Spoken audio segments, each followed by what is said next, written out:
लड़का के बड़की अम्मा अपने लड़का के नौछावर में 21 रुपया पुरस्कार के हम जी हाँ 21 रुपया पुरस्कार के हम और कंपनी की तरफ से धन्यवाद दे रहा हूँ। अच्छा साहिबान को नमस्कार कर रहा हूँ, लेकिन पहले आशीर्वाद दे दो। भैया बाढ़ है गरुआ बछरुआ। हेलो अरे जियत रहो होरिला, अरे जियत रहो होरिला, जियत रहो अपने अम्मा जी के गोदिया खेलती रहो, अपने अम्मा जी के गोदिया खेलते रहो होरिला, खेलते रहो बबुआ, खेलते रहो।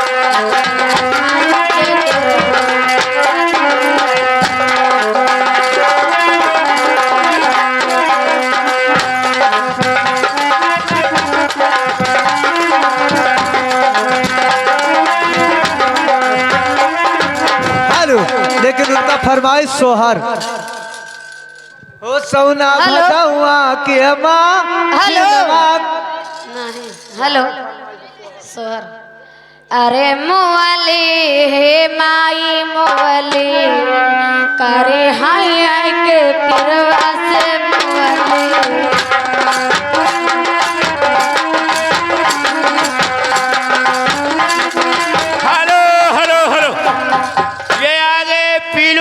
नाम से 11 रुपया हम और कंपनी की तरफ से धन्यवाद दे रहा हूँ। साहिबान को नमस्कार कर रहा हूँ। आपका क्या ख्याल है? क्या है मगर क्या कह रहे हैं? नहाना है तो बीच में नहाओ, किनारों में क्या रखा है? जी हाँ। मोहब्बत करना है तो बाहों में जाओ, इशारों में क्या रखा है? अरे खैली बड़ी रस चोखा हो तनी घिउ लगा।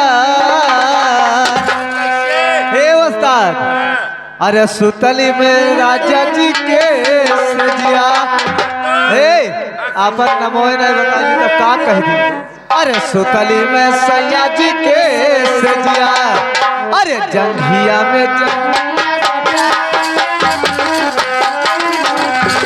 मरो रड़वा मरो भूरहू और रहमत मरो।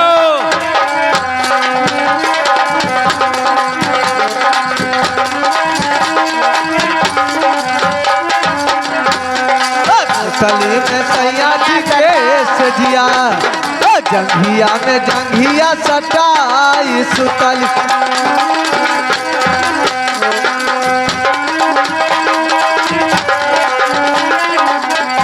हेलो हेलो हेलो आएंगे हमारे भैया घुरहू रहमत बाबू। हाँ रहमत मालिक उनके तरफ से 51 रुपया आवत है, कम नहीं। मने सबरवा हमार खेतवा बचा ले और हे खेतवा हमार बिकाई ना। हाँ केकरे जाती क्या करे?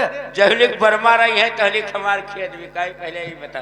अच्छा। मेहरारू हमार गढ़ाम परी ही सोठ लेकर भेली लेके के दे क्या दी? बरमा दे है। और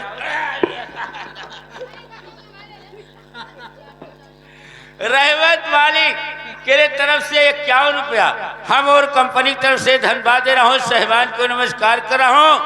मगर इनका का अदाई है? आधी आधी रतिया पछले पहरवा बोले मोरवा कई बोल। अरे आधी आधी रतिया, अरे पछले पहरवा